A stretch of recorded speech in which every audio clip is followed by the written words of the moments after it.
I'm Kathy, and I've got a pretty sad story for you. Once I had a chance to do a heroic deed, but I failed. I wasn't brave enough, and that cost 2 people their lives.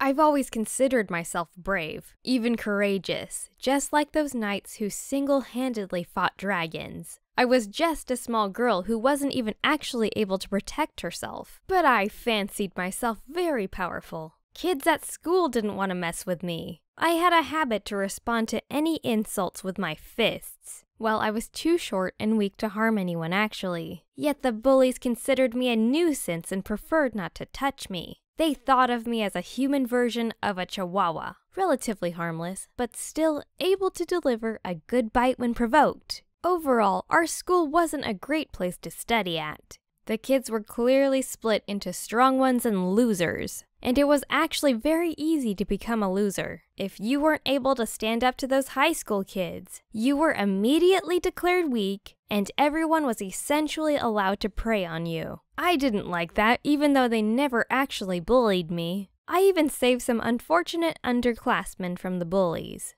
I was sure that I would always be able to stand up to any injustice. I really wanted to be a knight in shining armor, the one who protects the weak and punishes the wicked. Once, I even played such a knight in a school play. That was the only time I ever meddled in theatrical life, but it inspired me to follow my dream. When I thought about the future, I did not even doubt who I wanted to become. Fortunately, girls were allowed to join the military in my country, especially those as determined as me. I've also considered a sports career. Being a boxer or an MMA fighter has its own perks, but that wasn't a great choice. You see, I didn't really like violence for the sake of violence, even if the prize included a championship belt and lots of fame. Now you understand who I was before. But then a horrible tragedy happened just after I turned 14, and it broke me completely. On that wonderful spring day, my family had a picnic on the beach.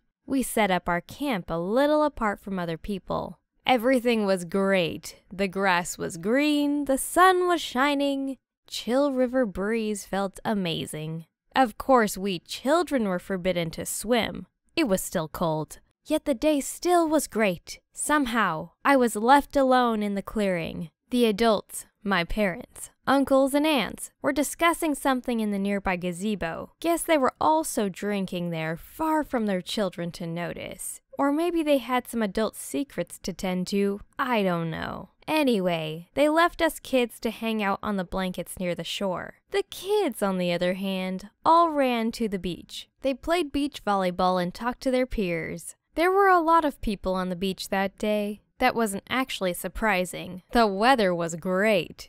At first, I wanted to join the other kids, but then I got sucked into my dreams and stayed on the blankets. I really enjoyed watching the water flow by, imagining mermaids and fairies splashing in the river. And later, when I got tired of dreaming, I just kinda laid there, sunbathing and almost meditating. It took me a while to realize that something wrong was happening. Something that did not fit into the peaceful atmosphere of the beach. And then I saw 2 men, an old one and a young guy, almost a teenager. And I realized that they were in trouble. The older man was clearly drowning. He was chaotically waving his arms around, sinking, panicking. The young guy was trying to help him, but the older man accidentally hit him several times in the face, and the guy started drowning as well. Both of the men were yelling for help, but the beach was so very loud and their voices weren't strong enough to penetrate the buzz.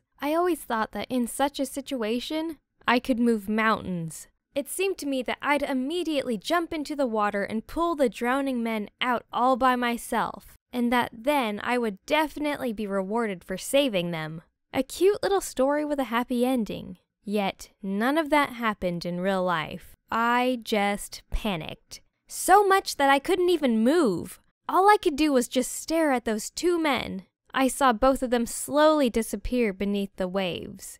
I saw the older man give up and drown. I saw the younger guy still trying to swim ashore. Unfortunately, he was wounded and ran out of air. And soon his head also disappeared underneath the waves. And all that time I could do nothing but watch. I couldn't move my hands and feet. I lost my voice. I could only blink and barely breathe.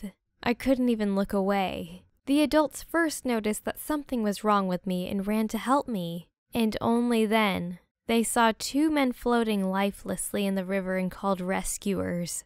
On that day, the ambulance took 3 people away. Me, heavily tranquilized, and 2 plastic bags with the bodies. For a long time, I could not understand what went wrong. I was consumed by guilt. If I even screamed and did nothing else, those 2 men would have ended up alive. Worst of all, our small town was always seeded with rumors, and many people began to blame me for the horrific accident. They were whispering behind my back, glancing ominously at me, and some even openly accused me of in fact killing those 2. I felt horrible. My sense of self was shattered. I've always considered myself a brave leader, but now it proved out that I was just a scared little girl and nothing else. Of course, there were people who supported me. They told me not to pay any attention to those mad accusers. Yet, it was easier said than done. Now my life only consists of school and home. I'm not a leader. I think I don't even have a personality anymore. I'm just trying to stay in the shadows and not get noticed now. And I don't really know how to live on.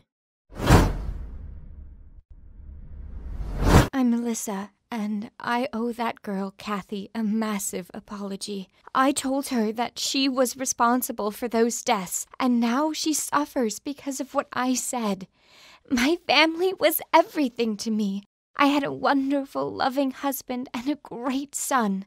They were my love, my happiness, my world. If it were up to me, we would stay together, safe and sound, until my last breath. I really thought that nothing bad could ever happen to good people. That day, we wanted to rest at the beach, just like everyone else. Neither me or my husband or our son were going to swim in the river. It was spring. The water was still very cold, so we just wanted to enjoy the sunny day on the shore. It felt like nothing could ever go wrong. It's important you know my husband never bothered to learn to swim. My son and I frequently visited our local pool, and we used to ask him to go with us, but he always refused. We stopped bothering him when he told me that he had almost drowned in his childhood and was so afraid of open water ever since. Even when our family had a seashore vacation, he never went swimming.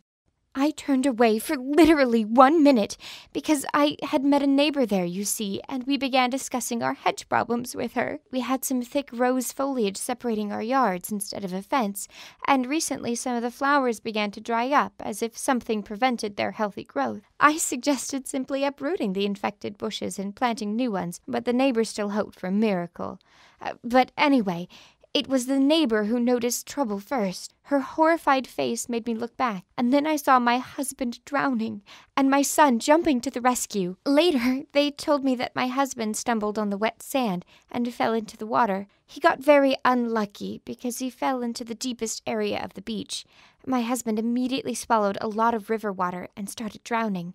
The swift current made everything even worse, but my son noticed everything and immediately rushed to help his dad. I wanted to jump into the water myself, yet our neighbor was holding me tight.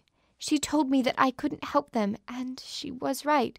Some good swimmers already rushed to the rescue, yet the river down there was full of chaotic currents, and those currents swept my husband and my son away. Soon I wasn't even able to see them anymore. I cried. I prayed to the Lord. I couldn't believe that both of them might die. Unfortunately, my pleas fell on deaf ears. My son wasn't a great swimmer, and my husband panicked. Later, the rescuers told me that my husband's panic doomed not only him, but our boy as well.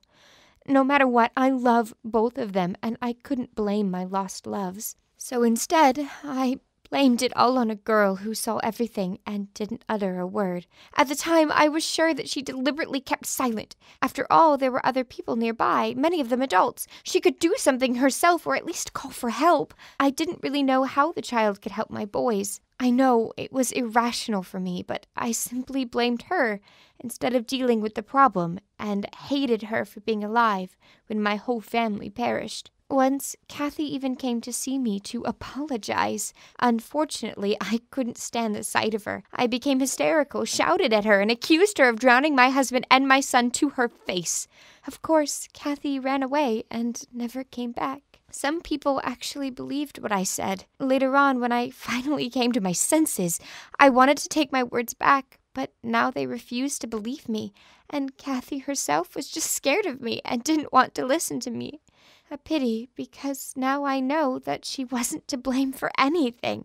Kathy is just a teenager. She got paralyzed with fear. It's a pretty normal reaction. She's definitely not to blame for my family perishing. And if she decided to help that day, we would bury 3 bodies instead of 2. I'm pretty sure of that. So now I really want to apologize to her because I'm the guilty one. You should never shift blame onto someone who's innocent. And Kathy's just a teenager, practically a child. So who's really to blame here? Tell us your opinion in the comments. Leave some likes, share the vid with your friends, and don't forget to subscribe to our channel. See you next time.